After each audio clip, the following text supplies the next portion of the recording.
And today we are about to launch something awesome. And that awesome thing is something most of you around who are startup founders want to listen hard. So, hello, you guys, don't stop talking to us. Hello. One meeting.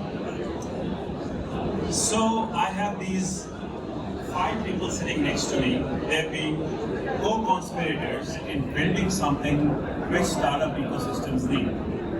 So when you start a company, what is the first thing you need? Startup founders. What is the first thing you need? Money. Seriously? Money? Oh my God. I don't know you do it. Community. No? Community. So you need money. And who gives you your first money? Angels. Devils, you mean? Who act like angels? No. Angels, okay. So angels give you the money. So, seriously speaking, angel investment is something which is needed for people to spend. You need to get money which is less onerous, which is available to you when you start doing something which you don't have yet. It is something you want to build, an idea. But guess what? Until you build it, nobody will believe it. And so how do you switch this gap? You usually get funding from what is called angel groups. Now, if you go to Silicon Valley, there are a lot of angel groups. And for that, I would like to call my co-conspirators on stage and launch the angel group, which we call Angel Spark. So this is the formal launch of Angel Spark. Today we have our first pitch on which you'll see 4 exceptional startups, which we had massive amount of difficulty selecting because 3 days ago we put out a call. Yes. And that call got us 200 plus valid, ideas. And it was a very difficult job for us to go and select 4 startups which will pitch here today. We've done basic work on them, but the idea is that at least one of them will walk away today with at least $100,000 of investment committed today. And we hope that we will be doing this regularly every month, seeing 2 to 3 startups every month, and actually go and invest in them.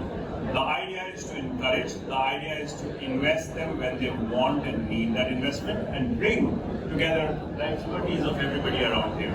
All these people, go and see their series, you realize, Will, Laura, Veena, Gary, Ahmed, and Deepak, who's not present here. All of us have worked hard to bring this together, and today we launch it. So thank you very much, everybody, for being a part of this. And thank you all of you for being here. And now,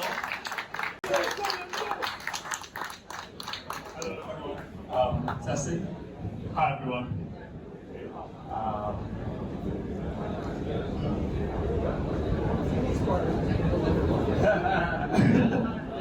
First off, I'm Angel Spark, amazing. I'm in the venture space in Africa, and it's one of the biggest things around venture space in Africa is trying to get coming to angel investors to do a commitment every period, every set period, and it's been one of the craziest things. So thank you very much, and congratulations again. Hi everyone. I guess my time starts now. My name is Jude. I'm co-founder and CEO of GetEquity, and at GetEquity we're democratizing access to private markets. Basically, GetEquity is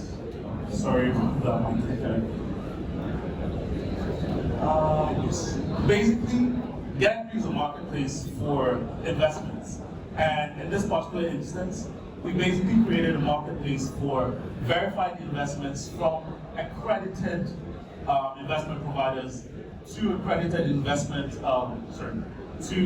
accredited investors as well. And now this works quite simply. We do this in 2 ways. The very first, let me just go again. One of the biggest issues that we have seen in this particular instance, and across Africa, the Middle East, and even in the US, is recycled capital. First off, founders find it hard to raise. On the investor side, investors also find it hard to, after investing in a company, one of the biggest things you want to be able to do is have a return on that investment. And I would say also for every middle class, every middle class citizen, one of the biggest things you want to be able to do is invest in deals that are typically known to HNIs, etc. Return on typical investments is not something that you are able to have access to. And that's where Get Equity comes in. We solve this using two different methods.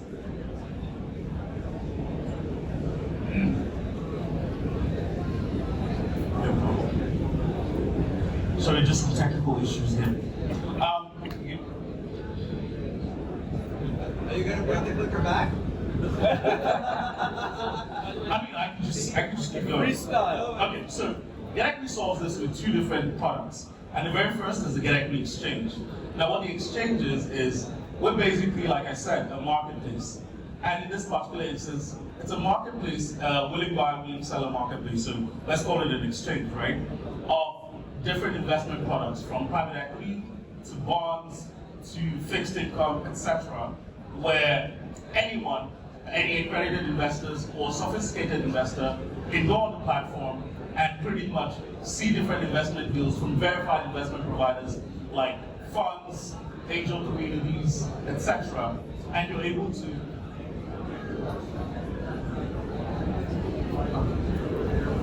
you have to go all the way back. Thank you. So the exchange in itself basically allows for you to have access to different investment deals from different investment providers. And this is around credit, bonds, etc. And the second aspect is what we refer to as the deal room portal. Now, the deal room portal is a B2B platform for institutional investors. And what this allows for is, just like Angel Spark, which I'm directly pitching to you now, we're able to provide, think of it like AngelList, but with its own portal, right? You're able to manage your series of members, your investment deals, everything managed under one particular portal, where anyone, any new investor definitely comes on, signs up, and is able to invest directly via the platform. We have partnered with Sidecar to be able to manage things around the SPV setup across multiple jurisdictions, and also Clara as well, thank you very much, to be able to do that in the UAE. Now, Get Equity has done this for the past 2 months. Our business model is quite simple. We take a 5.5% commission on the public deals and a 1% transaction fee. Remember I mentioned this is basically an exchange. So with every exchange, we have transactions and a transaction fee. And then on the institutional side, you're able to see a 3% of the funds raised on the deal room platform. So this is for the institutional investors. We're able to handle everything across the SPV setup, the legal and the tech infrastructure for 3%. And we've done this for the past 2 years now. And in the past 2 years, we've had over 50 plus deals brought by over 10 global investment providers across private equity, fixed income, etc. We have about 13,000 angel investors on the Get Equity platform, and also institutional investors as well. And so far, in the past 2 years, we've been able to do over $3 million in deals across 7 different countries. Thank you very much. Okay. So our growth strategy is quite simple. As with every exchange, one of the biggest things is liquidity. And that's the biggest problem you have with any sort of investment. You want to be able to provide recycled liquidity either through exits or through secondary sales. And now what we've done with Get Equity and Liquidity Partners is that we're able to have liquidity partners provide secondary exits. And we're currently partnered now with a couple of exchanges like the Nigerian Stock Exchange, soon to be the Johannesburg Stock Exchange, to provide a pipeline towards direct IPOs for African startups. These are also some of our partners on the private equity side of things. Now this product, or this exciting product, is being built by a team of 30 people, myself included, and my 2 co-founders. I come from a product standpoint, or product and tech background, and also in venture capital as well. I'm also a venture partner at a couple of VC firms, one being Rallycap, a $30 million venture fund, and WeFunder as well, which is the largest global crowdfunding platform in the world. My co-founder and head of growth had also led the largest printing company in West Africa, and my head of operations has had operations across some of the largest companies in Nigeria and across, I think, West Africa as well. Now, our revenue is quite simple. We've been able to do over 200K last year. We're currently looking to do about $400,000 this year, and increasing that with about $10 million in our pipeline. Our competitors, some of them you already know, AngelList, Carter, Forge, Republic. One of the biggest things with those is they're not in this market, they're not in the developing market, and which also provides an exit opportunity for us as well. It's quite easier to pretty much buy us off than having to come into let me say, the disenfranchised or the developing ecosystems as well.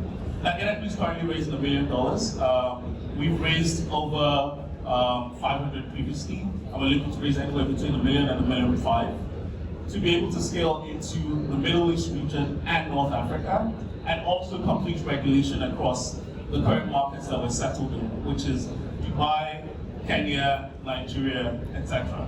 Thank you very much. Fundraising is one of the biggest headaches. I've spent the past 10 years of my life in startups. I tend to enjoy startups a lot. And one of the biggest headaches ever is fundraising for every startup known to man. And I also spend quite a bit of time in the Web3 ecosystem. I'm a blockchain engineer as well in the previous side.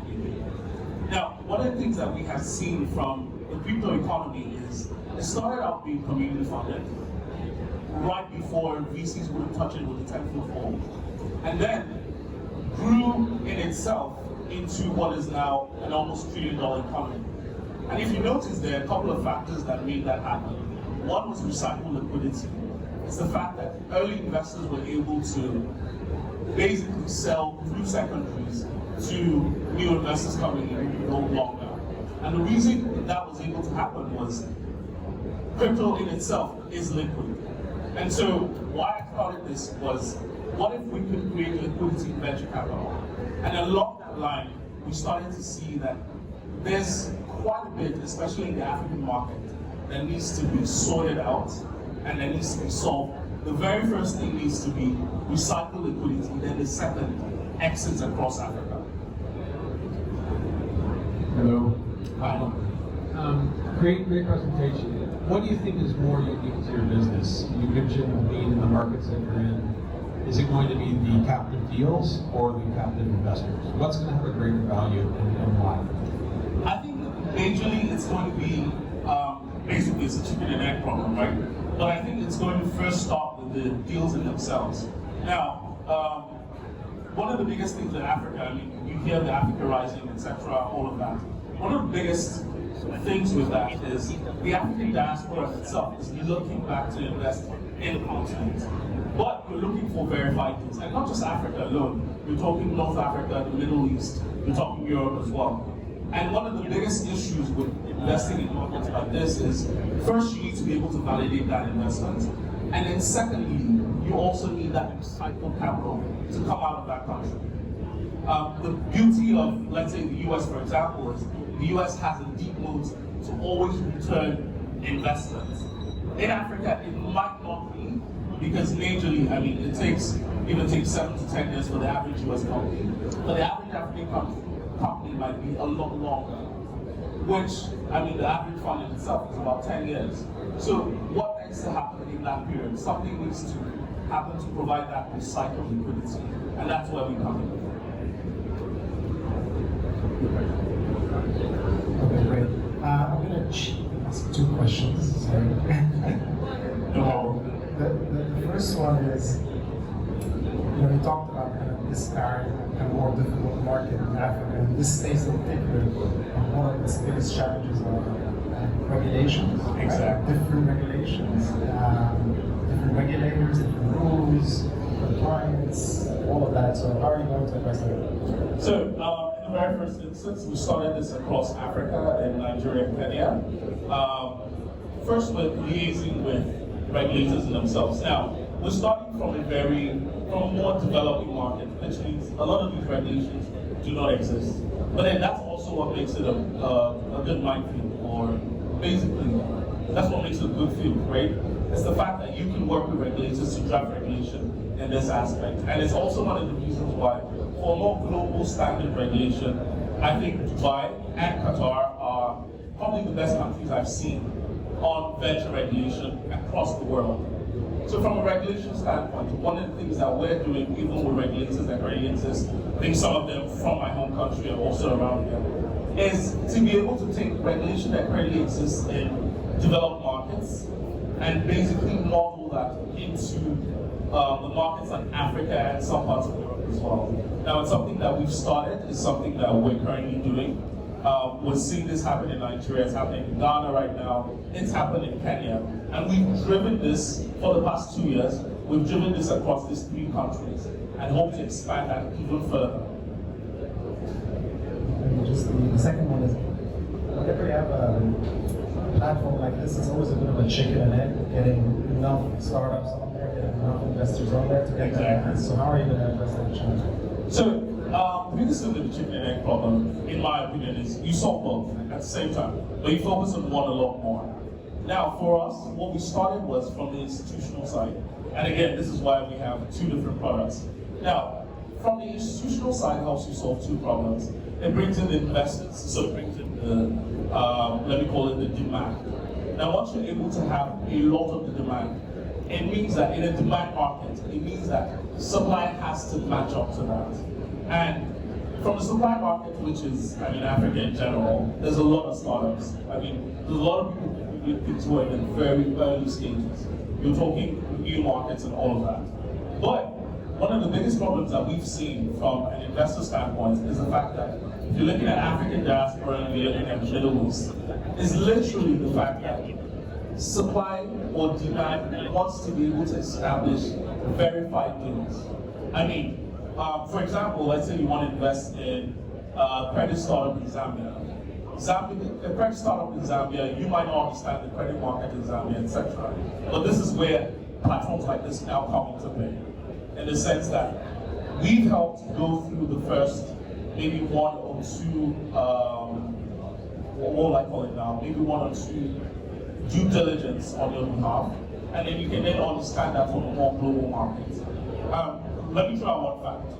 I guess the US, let me call this, the US money market, whatever, is now about 5% in Fed rates. In Zambia, credit is about 16% month on month, right? The interest rate is about 16% per month.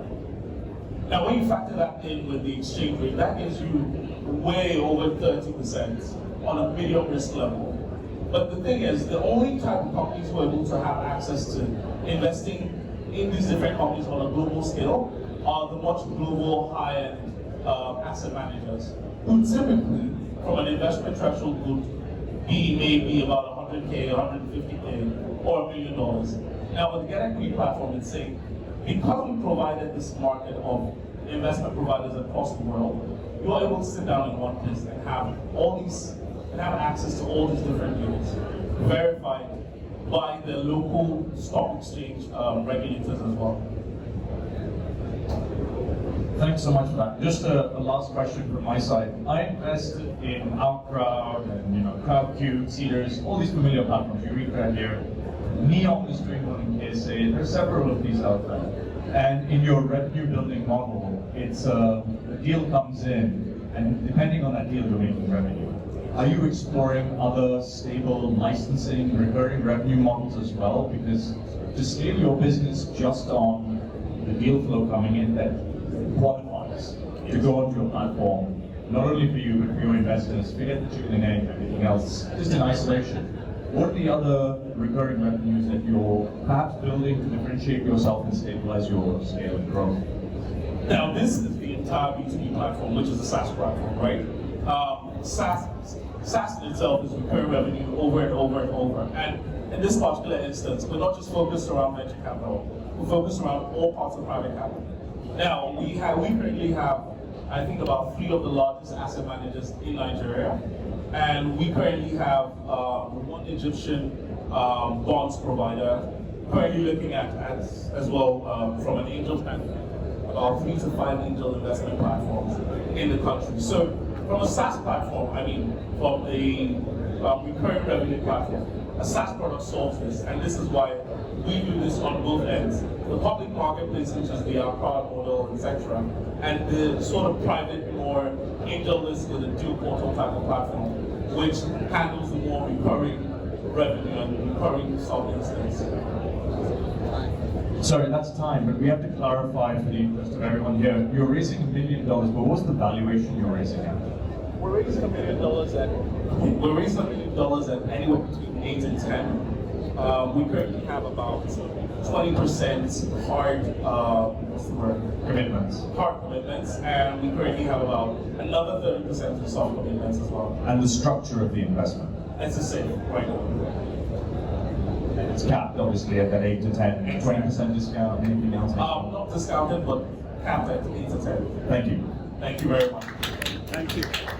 Companies, because the sponsors are generally people who are subject matter experts who bring to light the key points of interest and intellect, or perhaps industry-specific notes that the investment committee and the wider group can participate and understand more clearly about why we're choosing a certain company for review. And in that interest, what I want to do is introduce the next sponsor to introduce the next company. So I'd like to bring on stage Mr. Peter Gulati to introduce the next. So just to clarify, the sponsor is the person who actually talks to the startup, works, gets them ready to come and connect, present, does the basic amount of diligence that the product is, what it looks like. So the sponsor of the next committee is myself, dimension.io. Dimension.dev is the company that we're talking about. What surprised me when I talked to the founder first was how young he was. So the founder of the next company is somebody who will come on stage, you realize he's not probably allowed to go and see certain kind of movies. He's not allowed to come inside Jags, he take special permission for it. But guess what he's building? Which blew everybody's mind. He's building, like, today's developers are spread all over the world. Your teams are divided, they are remote. And then when they have to converge and do things together, they use 50 different tools and different kind of software and platforms. And that's when the problem arises, where how do they communicate, how do they bring it together?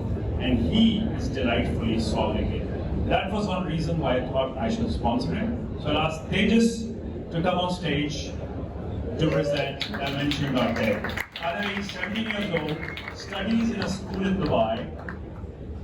Correct? Yes. Do you go to school once in a while? Yeah. All yours. Hey everyone, I'm Tejas. I'm the founder of Dimension. We're building a collaboration platform for modern engineering. Sorry, you just move the mic slightly away from your phone. You're good. Is that better? Yeah, that's better. So, a bit about me before I get started. So, I started building at the age of 13. I'm still in high school. I have 4 years of experience, and I have open source products used by companies like Apple, Google, Microsoft, Tesla, Shopify, and more. I also am the founder of a community called Data Group. We have more than 5,000 young people building and deploying amazing products in the community, and gives me unique insight into what the next generation wants.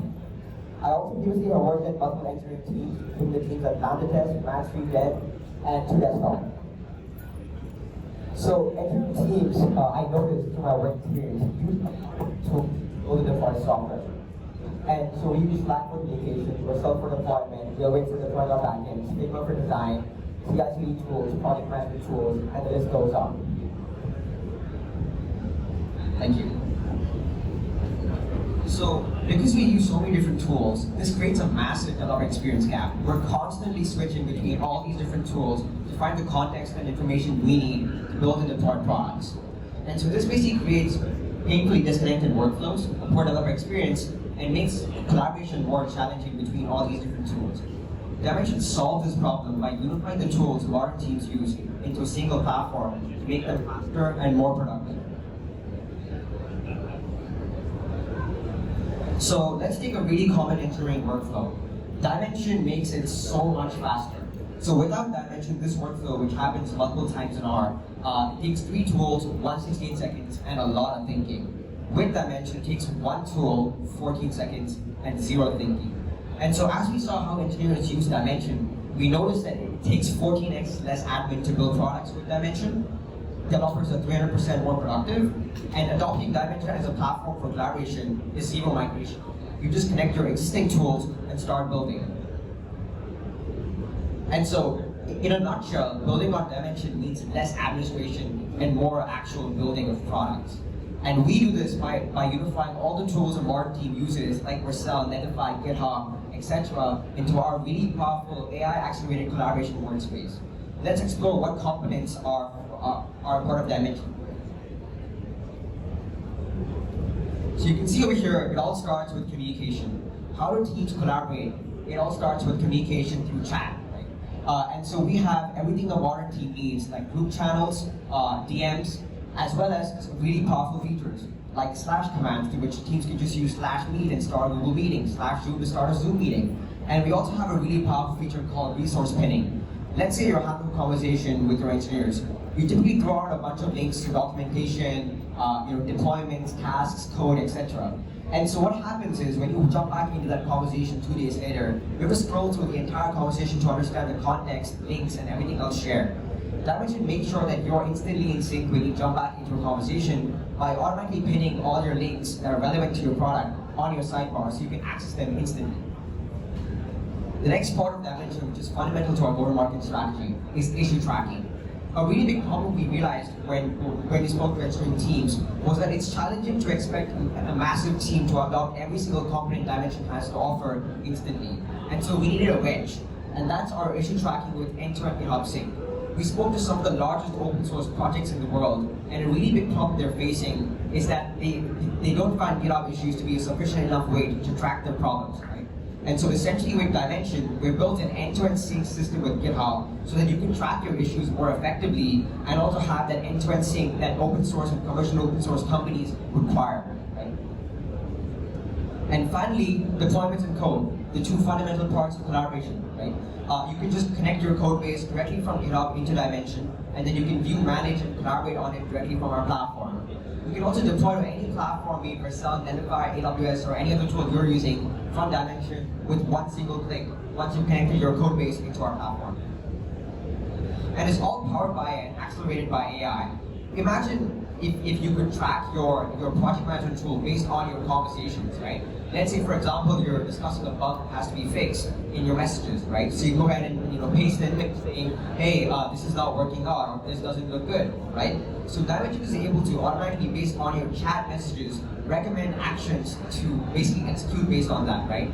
Let's say, for example, in this case, when you're discussing a bug that has to be fixed, you probably want to start tracking that on your project management tool. And so it's going to say, hey, create an issue on Linear or Jira or whatever tool you use for issue tracking. And with one click, you can go ahead and instantly add that bug to your issue tracker. And it's all powered by AI. There is zero work for you. So you just click on that one button and it's instantly tracked for you on your project management tool through our integration. Now, how these tools work together, right? So of course, we have a really powerful feature called context awareness. Context awareness basically means that we are able to understand how you navigate through Dimension, and based on that, we're able to recommend actions for you to share with your team. Let's say, for example, you're looking at a failed build on Vercel or Netlify or any other platform you're using for deployment, right? And you switch back into chat. Dimension is able to understand, basically, kind of based on how you navigate through the platform, that hey, you probably want to share this with your team and discuss why the build failed, right? And so when you switch back to chat, Dimension instantly is able to prompt you to share that information with a single click. And we're really, really focused on developer experience. Modern products in the dev tool space have to put developer experience at the top, and we are no exception. So we have, our platform feels instant. We have 8 global regions through which we've deployed our app to make it fast and responsive. We also, of course, have a command key menu so developers can navigate through the platform instantly. And on top of that, we also have keyboard shortcuts. So the entire platform is instantly navigable through keyboard. And in terms of competitive landscape, we are the only unified platform that allows developers to connect their existing tools and build faster and better. And we are also the only one which is accelerated by AI, which offers an amazing developer experience, and which is also context aware in the sense that it knows how you use the platform and it predicts what you want to do based on how you navigate through Dimension. Our long-term vision is to bring teams together by giving them detailed data insights into how teams are collaborating on Dimension, building and coding products directly on Dimension, and finally also connecting the tools that you use in a really complex way just by using no-code pipelines. And so far, we have a team of 6 engineers. We have a waitlist of more than 5,000 engineers since we went viral at TechCrunch Disrupt. We also have a desktop, mobile, and web app, so teams can use Dimension on any platform. And we launched our private beta a few weeks back at TechCrunch Disrupt 2023. Our design partners are some of the largest open source and commercial open source companies in the world, including Pari, which is the 86th most popular repository on GitHub, as well as Astro, which raised $7 million in seed funding, and also Solidclear, which is a massively growing open source framework for teams. And we raised our pre-seed round last year. We are backed by Antler, and our round was also led by Thomas Nwanu, who's the co-founder of GitHub. Of course, PKA backed us at a very early stage, and we also have operators who have worked at companies like Netflix and Robinhood. I'm happy to answer any questions, but I just want to preface this with our current round. We're looking to raise $1.2 million. We have already closed $1 million of that. Our round is being led by Christian Weber, who's the founder of Pitch.com, as well as participation from the founders of WorkOS and other amazing companies.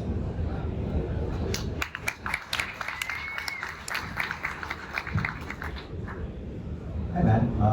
Thank you for that. So, question for you. For the average engineering team, what kind of improvements in performance and efficiency should they expect to see if they adopt Dimension versus what they're using now? Sure.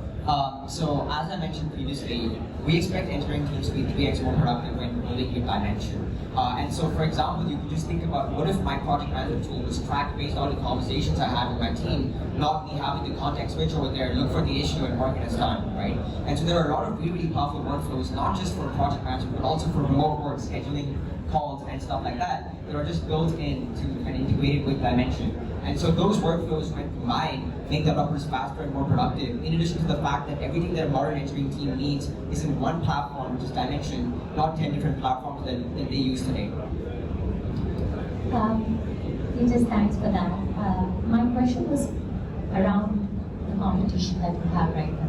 With all the progress that is happening in technology, how easy or difficult do you think it's going to be for somebody, one of these, to jump in and take over what Dimension does, considering that you're only 17 and they have been around for longer? So is it going to be an easy access for them to build on what Dimension already has? And secondly, with your engineering teams, is there going to be a need for a human interface, or do you want to manage that just through AI and just through technology, or are there going to be engineering teams that will need to call and have this human interface to just keep up with the technology that's happening on a daily basis? Sure, that's a great question. So if you look at these two other companies, JetBrains Space and Microsoft Azure DevOps, I think one thing they don't fundamentally have in place even today, and something that they can't really easily replicate, is developer experience. You need an incredible vision to be able to build a product that's built only for developers. And also, a really big problem with Azure DevOps and JetBrains Space is that they've already invested millions of dollars into building their own ecosystem of tooling. And so they won't just change and pivot and start building integrations with other companies instantly, right? So essentially, they've invested millions of dollars into their own cloud platform, into their own project management tool, into their own chat platform, right? And so essentially, they don't really we don't see these teams building out into integrating with other companies as an integrations first approach. They might build integrations, but they won't be as good as the integration with Dimension. Yes, absolutely. So in terms of the human interface, I think that of course AI is increasingly making things faster and more productive for teams. The way I view it is that currently teams are still collaborating with each other in a human interface. And so I think that what we do today is we attach AI to your conversations and everything else you do on the platform so that you're faster and more productive, but we don't kind of give you just like an AI interface, because sometimes that's not really super intuitive, and that also changes a lot of habits of our engineering team. So we built AI to complement how you build products today. Hi, Tejas. You've talked a lot about ecosystem and looking at Microsoft and JetBrains. You've also discussed open source a lot. Can you explain maybe some competitive advantages you have with the open source ecosystem and how that lines up against these other two? Absolutely. Yep. The biggest thing is our issue tracking with GitHub Sync. that's not something that's out there today, and that's something that I think the kind of design partners we have on board today speaks for itself. We have some of the largest open source projects that are excited to use the platform. And so that's something that makes us really different, right? And we're entering with this approach of start tracking your issues on Dimension, and now you can go beyond project management. You can start chatting on Dimension. You can start doing your deployments on Dimension. You can start coding on Dimension, right? And so essentially, we're looking at it as a unified ecosystem, but with the tools that you already use today, right? There's no migration, no friction. Just connect your tools and start building. That's something that makes us fundamentally different from these other platforms. If a modern team had to adopt like Microsoft Azure DevOps, they have to migrate all the infrastructure and tooling into a Microsoft ecosystem, which is a significant risk and a lot of friction for modern teams.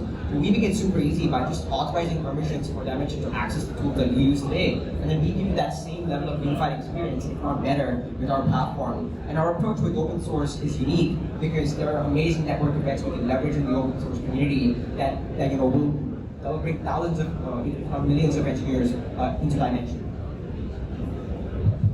Tejas, congratulations on everything you've accomplished till date. A question for you is on revenue from my side. A couple of things related to that is, how do you envision scaling the adoption of this, and how do you look at the breakdowns for revenue adoption to build out your business? Can you go through some of those aspects in a bit more detail? Sure, absolutely. So currently we're still super early, but we of course have thought about how we want to make money. And so essentially, the typical model we've spoken to a few customers about that makes sense is around $8 per user per month. And of course, you spoke of revenue growth, right? I think open source is something that is a really, really big part of that. Because a lot of people building open source are really tightly connected, right? And so, for example, if I'm a hobby maintainer building a hobby project in open source, I may be working at a big company that can leverage Dimension to build faster, right? And so essentially the way we view it is that there are amazing network effects we can leverage with open source, where these contributors are working at companies that can then adopt Dimension, and they go up and say, hey, I've been building Dimension, I've been using Dimension for my open source projects. I think it would be massively useful for our engineering team, right? So suddenly we have adoption from paying customers, right? And so essentially that's the way we view it, and we're probably going to kind of have different plans. We probably have $8 per user per month for smaller teams. As we scale to larger teams, we'd probably charge maybe 14 or something on the sort of that. And of course, we have custom plans for enterprise companies who are also building on top of that engine. Thanks so much. We're calling time. Thank you so much, Tejas. Is someone that I have spoken to and would like to introduce her to you. Marina, are you here? Yeah, there she is. Marina's concept is based on the edge of femtech and health tech, and what she's doing is very relevant to what all of us women go through as we try to go through the various journeys of hormonal imbalance, ups and downs, and want to have control over it ourselves in the privacy of our own homes, and that's what she's building. Thanks, Marina. The stage is yours. Hello, everyone. Just checking the mic is okay. Everyone is hearing it? Okay, great. Hello, I'm Marina. I'm the founder of the company Diagneo. And at Diagneo, we redefine the diagnostics for women's hormonal health and fertility by empowering them to take control of their own health and well-being, all from the comfort of their own homes. Works. Or not? Yeah, great, it works. So actually every year, 30 million women worldwide struggle to get pregnant. While from official healthcare perspective, infertility is not even considered a disease until 1 or 2 years of heart-wrenching unsuccessful attempts. This journey is often filled with stress, emotional pain, and also is extremely expensive. Though some of the issues could have been treated if addressed on time. And the only way for women today to have access to that early and regular screening is to live in the lab, which is obviously not practical, so we at Diagneo changed that. For me, fighting this problem is a very personal payback story. My mother spent 50 years of her career in a mission to treat women's hormonal and reproductive disorders. So I had a privilege, thanks to her research, to be born to this world as one of the first IVF babies in my home country. So I always knew I was kind of destined to do what I do, building the businesses at the intersection of healthcare and technology. And the idea of Diagno came to me at COVID times, when those PCR testing technologies emerged and the habit for consumers testing themselves at home was formed. So the three key pillars of our offering are the objective data from the biomarkers, the algorithms for personalized analytics, and the timely actionable advice from online consultations with the specialists. The product is the patent-pending medical device, which consists of a reader, the test strips, and a mobile application. It works with the most user-friendly biomarker, using just a drop of saliva. So you can get instant results, and at the same time track hormonal changes over time. In the app, you can have access to our AI chatbot to talk with the doctor, to get additional advice and to order test strips for your particular needs. While our initial emphasis is on fertility, our product is tailored to support women through various life stages. Be it pregnancy planning, postpartum depression, managing endocrinological symptoms, or navigating menopause. The more hormones we add to our panel, the larger is the number of use cases that we can cover in women's health, giving us truly lifetime engagement. And these use cases exactly make the market for women's health globally, which is huge, over $15 billion US. And we here have found the sweet spot to start and scale our business, which is the Gulf countries, where the infertility rates are the highest in the world, almost 40% today, where the state strongly focuses on health innovations, and where the gap specific for women health issues is so evident. So we have been backed by venture partners here in the region, and within the past 9 months, we have made great progress already. Our first product, the saliva-based estrogen test for ovulation prediction, here it is, it's that small, it's that convenient, already got FDA Class 1 clearance. Thank you. We have initially tested it on 400 women, and we have launched our pre-orders here in the UAE. We have signed agreements with 2 distributors, one in Saudi Arabia, one here in the UAE, and got secured several pilots with reputable clinics like MediClinic, and also got endorsement from several local respected doctors. In our app, not only we have that ovulation detection proprietary algorithm, but also we have built services for helping with stress and anxiety for women trying to conceive. We have also applied for Ministry of Health local clearance here and expect it done within the next 1 or 2 months. But even without it, our month-over-month growth on the pre-orders is already exceeding 60%. Our business model is simple. We wholesale the hardware device to the clinics, and consumers can buy it directly online at $100 price tag through our website. In the app, we sell the subscription for additional services, and we sell the test strips. Right now, we're at our 1 million seed round, raising the remaining 300,000 to achieve 2 major milestones for our growth. One is hit 800K in sales within the next 12 months. We will do this by targeting the clinics and doctors in the region, and also rolling out our content management and community building strategy for B2C channel. The second important milestone is to launch the next generation of hormonal tests, including progesterone, prolactin, thyroid hormones, and cortisol, which alone is really an unprecedented milestone to achieve, because no one does it so far with the use of saliva, and that's where R&D already got through the research stage, and we're actually expecting to launch it in a 12 months time from now. Our team is uniquely positioned to solve this problem. We're united based on sharing the same values and aspirations. I bring here 15 years of international healthcare experience and previous exit in the industry. The core team members have expertise in various health companies like Biogen and Servier. Our R&D holds PhD degree from Clermont-Ferrand University in France, and our product people have McKinsey and Amazon experience.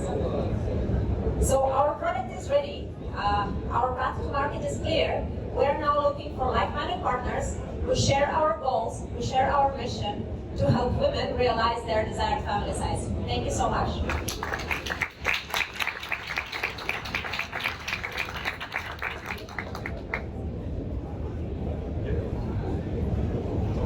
Awesome. You've chosen obviously a very well-regulated area of work, and obviously which makes it difficult, for example, to come to market. So what do you see as the pathway? You said you've got some clearances, but not fully. When you get it to a point where you can actually actively sell it, for example, in this region, or the UAE to start with? Yeah, so basically, as I said, what we've chosen is to get the US FDA first. Yeah, for the class 1 is not that difficult. And then apply for the local regulatory clearance. Because in such a case, since FDA is worldwide recognized, that should be an easier pathway and also shorter in time. And that's, of course, every startup wants to launch quicker. So that's why we've chosen that path. What we've also chosen is to protect our IP. And that's why going forward, we already filed our patent application, and that would secure us, for the technology itself for at least some time to come.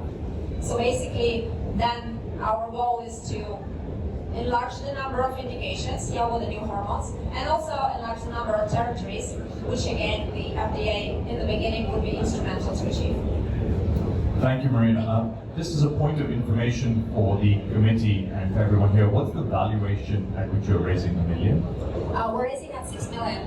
Okay, so the valuation is at 6 million. And the two questions I have for you is there any insurance applications that cover this treatment?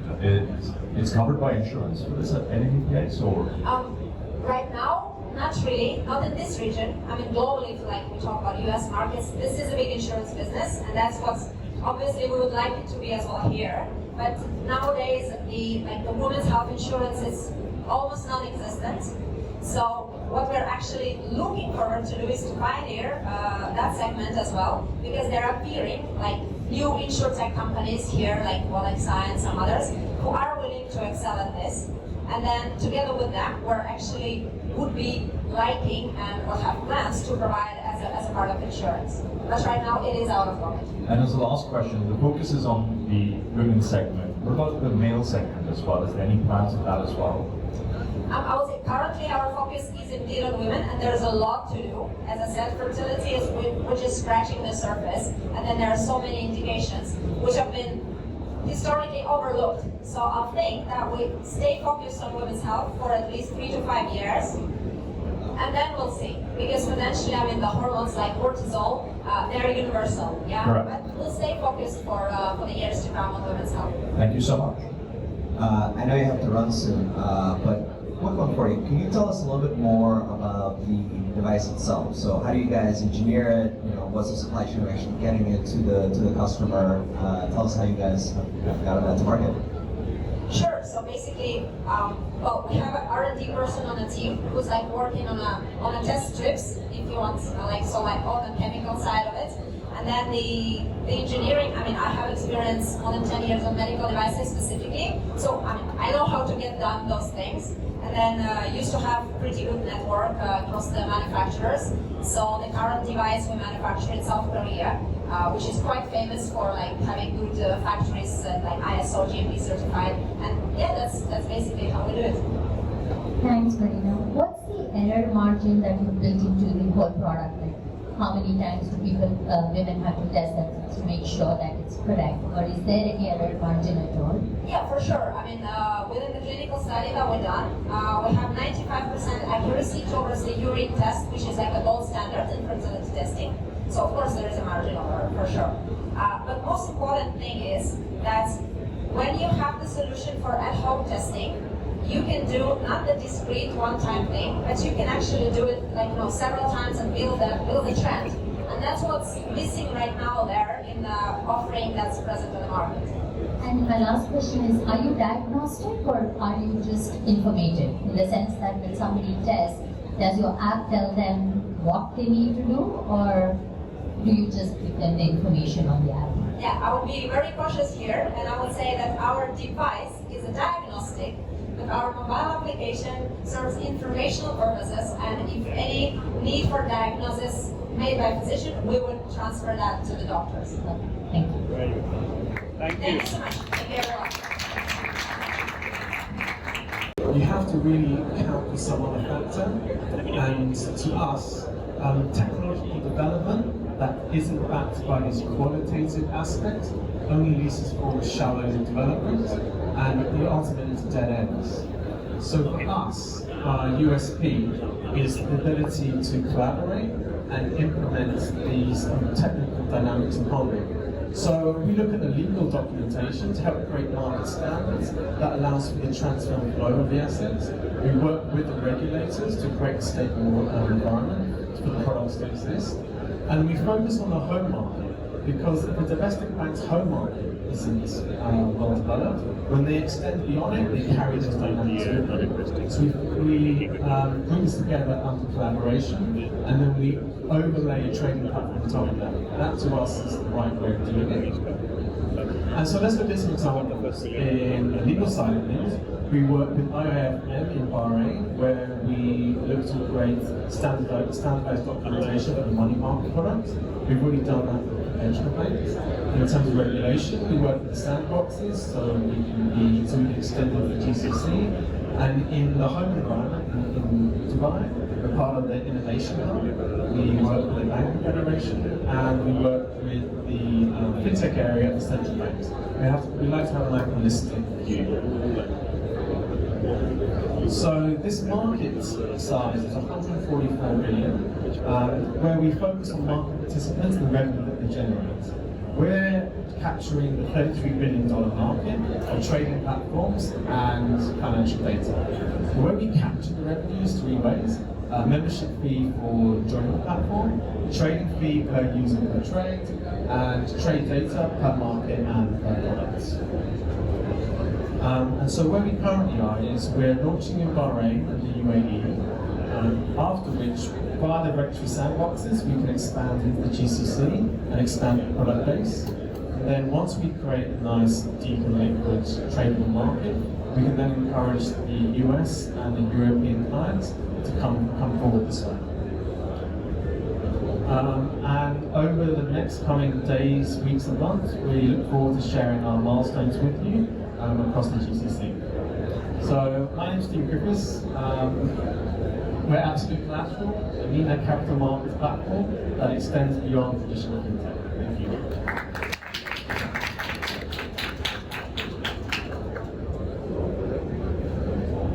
Thanks a lot for that. Two-pronged question. How are you getting your first customers, and are you going up against somebody to win them? So the good thing about the market participants, we've worked with them for like 15 years across our trading career, across multiple products. So the clients know. So to us, what's more important is how we can build the most effective traction. So what we did is we created working groups with the central bank. So we take Bahrain, for example. We have the central bank around the table, banking association around the table, and 10 banks around the table, and IIFM. We all discuss it together. And we'll do that in each country. And what you find is there's a handful of banks want to move forward quickly.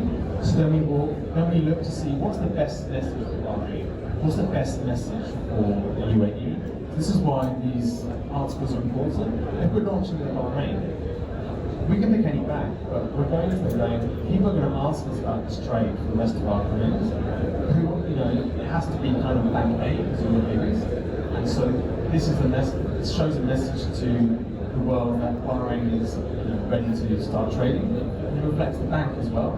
Then we have different milestones in terms of conventional, Islamic, non-Islamic versus Islamic, all different products. There's several milestones we can get per country. So what we find is banks want to be associated with those milestones. So that's how we kind of get people together, rather than just kind of forcing people. So it's this collaborative approach that looks good for everyone. And sorry, any competition or anything? So there's no competition in terms of traditional fintech. We don't look at this market, but there are some more enterprise type companies. But what we find is they're created by the biggest banks in the world, and so it's a bit of a kind of block because these big banks don't want their end clients trading on platforms to grow their business. They're happy for some of the banks to trade on the platform, but not really their end clients. And also in terms of products, they're not looking at winning this market, they see it as being too small. even though the fact there's great potential here, because their operational costs are so high. There's a lot of different factors that prevent someone from competing in this space. And when you're working on some of the more qualitative aspects, like training documentation, you can't really have a big global bank do that, because you think, well, why are they doing it? What's in it for them? When you get in the system, in and outside of it, you're able to act very neutral and create very unilateral documentation. So we move away from bilateral negotiating to unilateral, and then unilateral the next step to smart contracts. So we're able to do that approach. So there are enterprise companies that are not really looking in this space, and we can't in some aspects as well. As a point of information, what valuation are you raising? So we just closed at the evaluation. Great. You mentioned that some of these similar platforms are already existing with the larger banks. As a block, a consortium. Yes. And they only vote to dollars, euros, sterling. And that was kind of my first question was, products like this, the banks like to create a captive environment. They like to kind of eat their own dog food. So how do you get over that hurdle? Clearly you've got some milestones upcoming where you've gotten over that, but how have you won them over? Are they becoming shareholders? Is it strategic? Are you giving them exclusivity? Yeah, there's many options. For example, if you look at some global bank A in the UK, for money market products, it's become very expensive for them to trade in. So if you were to give me $1 billion, I have to hold $1 billion inside as collateral. I don't want to do that. So I'm saying, don't give me your money. And so all the banks around the world trade with you 30 banks. So there's a bit of a block. So they're quite happy for us to kind of create this mechanism. And what you want is you want the clients in there. So then we help get those clients to you, and then we allow these clients to trade together. So there's always collaboration available. And then outside of that, when we speak to some of the banks, they put us forward to their strategic EC fund as well. So we've been put forward to that. So it's nice to have that option. And why did you go with money markets as the first products? A lot of people are talking about bonds and treasuries. Yeah. And so I worked on the fixed income desk for many banks, and you see which products act as a spark that opens up the whole market. The World Bank did a report, and they said in order to develop in this market or any developing market, you have to start off with the short-term market. Why? Because when you exchange your bonds for 1 day, 1 week, or 1 month, that gets the bonds moving. And then that spills over to the secondary market where people start buying the bonds and buying it outright. Then what happens from that? We can create an official benchmark rate that then feed back into the primary market. So you can then issue more bonds for longer duration and bigger size. So it's a nice mechanism, and then that creates a derivatives market. So in short, it's short term, secondary, and derivatives. A nice little way.